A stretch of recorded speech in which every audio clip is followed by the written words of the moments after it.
ഈ വിമതഗണം വരുത്തി വെച്ച ഈ ഒരു നാണക്കേടിൻ്റെ ആഗോളപരമായിട്ടുള്ള ഇംപ്ലിക്കേഷനെ പറ്റിയിട്ടാണ് ഞാൻ പറഞ്ഞു വരുന്നത്. ആഗോളപരമായിട്ടുള്ള ഒരു അനന്തരഫലം. ഞാൻ കഴിഞ്ഞ 10 വർഷമായിട്ട് ഇവിടെ ഓസ്ട്രേലിയയിൽ താമസിക്കുന്ന വ്യക്തിയാണ്. ഇന്നലെ എൻ്റെ കൂടെ ജോലി ചെയ്യുന്ന ഒരു ഇംഗ്ലീഷുകാരൻ എന്നോട് ചോദിച്ചതാണ്, what's going on in Kerala, what's happening in Syro Malabar church. പുള്ളി പറഞ്ഞതെന്ന് വെച്ചാൽ, Christianity is all about forgive those who trespass against us, and it's about forgiveness. And also being a clergy, you got to obey your superiors. Then what's happening? What those priests are doing in the streets out there? It's such a shame. It is such a very ridiculous act. ഇത് ഒരു വെള്ളക്കാരൻ്റെ വായിൽ നിന്ന് ഞാൻ കേൾക്കാനിടയായി വന്നു. എനിക്കൊരു ഉത്തരവില്ല. ഞാൻ പറഞ്ഞു, unfortunately there are some rebel prize they who doesn't want to obey the hierarchy system.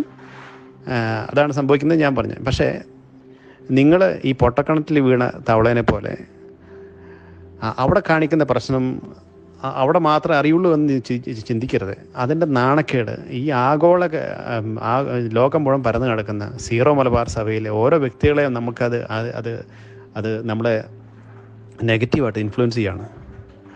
നമുക്ക് എല്ലായിടത്തും പ്രശ്നമുണ്ട്, പല ഏരിയയിലും പ്രശ്നങ്ങളുണ്ട്, എല്ലാ കുടുംബത്തിലും പ്രശ്നമുണ്ട്. പക്ഷേ നമ്മൾ ആ പ്രശ്നങ്ങളൊക്കെ കുടുംബത്തിൽ പറഞ്ഞവരെന്താണ് ചെയ്യുന്നത്? ആ പ്രശ്നങ്ങൾ നമ്മൾ കുടുംബത്തിൽ പറഞ്ഞു തീർക്കും. പക്ഷേ ഒരു സഭയുടെ സംവിധാനമാണെങ്കിൽ അത് സഭാ സംവിധാനങ്ങൾ പറഞ്ഞു തീർക്കും. എന്നിട്ട് പറഞ്ഞു തീർന്നില്ലെങ്കിൽ ഒരാളവിടെ വിട്ടുകൊടുക്കും. കാര്യം നിങ്ങളെല്ലാവരും ആൾത്താരയിൽ നിന്ന് പറയുന്നത് എന്താണ്?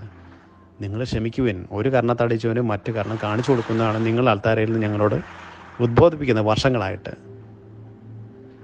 നിങ്ങളാണ് തെരുവിലേട്ടിറങ്ങി എങ്ങനെയും ജയിച്ചേ തീരുള്ളൂ എന്ന വാശിയിൽ നിങ്ങളുടെ സൈഡ് ജയിച്ചേ തീരുള്ളൂ എന്നുള്ള രീതിയിൽ നിങ്ങൾ ആത്മാരെ കൂട്ടുപിടിച്ച് ഇങ്ങനെ ലോകത്തോട് മുറിവിളിച്ചുകൊണ്ട് ലോകത്തിലിങ്ങനെ ഈ നാണക്കേട് വിളിച്ച് പറഞ്ഞുകൊണ്ടിരിക്കും. നിങ്ങൾ ഇനിയെങ്കിലും സത്യം മനസ്സിലാക്കിയിട്ട് ക്രിസ്ത്യാനിറ്റി നിങ്ങൾ എടുത്ത ആ പ്രീസ്റ്റ്ഹുഡിൻ്റെ ഒരു മഹത്വം മനസ്സിലാക്കിയിട്ട് നിങ്ങൾ ക്ഷമയുടെ പാതയിലോട്ട് വന്നാൽ എന്താ? നിങ്ങൾക്ക് ഇതിപ്പര ആരാണ് അറിയാനുള്ളത്? നിങ്ങളുടെ ഈ കാണിച്ചു കൂട്ടൽ ലോകം മുഴുവൻ അറിയുന്നുണ്ട്. ലോകത്ത് മുഴുവനുള്ള ഈ കാത്തലിക് ആഗോള സഭയുമായിട്ട് ബന്ധപ്പെടുന്ന എല്ലാ ഇംഗ്ലീഷുകാരും, നോൺ സ്പീക്കിംഗ് മലയാളീസ് എല്ലാവരും ഇതിനെപ്പറ്റി അറിയുന്നുണ്ട്.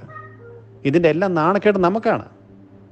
നിങ്ങൾക്കൊന്നും ഉണ്ടാവില്ലായിരിക്കും. നിങ്ങൾ പ്രീസ്റ്റ്ഹുഡ് ഇന്നല്ലേ 10-15 വർഷം കഴിയുമ്പോൾ നിങ്ങൾ ഇതെല്ലാം വിട്ട് നിങ്ങൾ പോകേണ്ടടുത്ത് പോകും. പക്ഷേ ഞങ്ങളെപ്പോലുള്ള ചെറുപ്പക്കാരാണ്, സഭയോട് സ്നേഹം കാണിക്കുന്ന ആൾക്കാർക്കാണ് ഇത് കാരണം ഒരു നാണക്കേട് വരുന്നത്. ഇനിയെങ്കിലും വീണ്ടും വിചാരം ചെയ്യുക, ഇതിൽ നിന്ന് പിന്മാറുക, തോറ്റുകൊടുക്കുക. കർത്താവ് പറയുന്നത് തോറ്റു കൊടുക്കുന്നവനാണ് കർത്താവിന് ഇഷ്ടം. അങ്ങനെയെങ്കിലും നിങ്ങൾക്ക് ചിന്തിച്ചുകൂടെ? എന്നാലും സ്വന്തം ഈഗോ വിട്ടും സ്വന്തം അഭിമാനം വിട്ടും നിങ്ങൾ ഒന്നും ചെയ്യില്ല. I know that. But please try your best. Please, it's my humble request.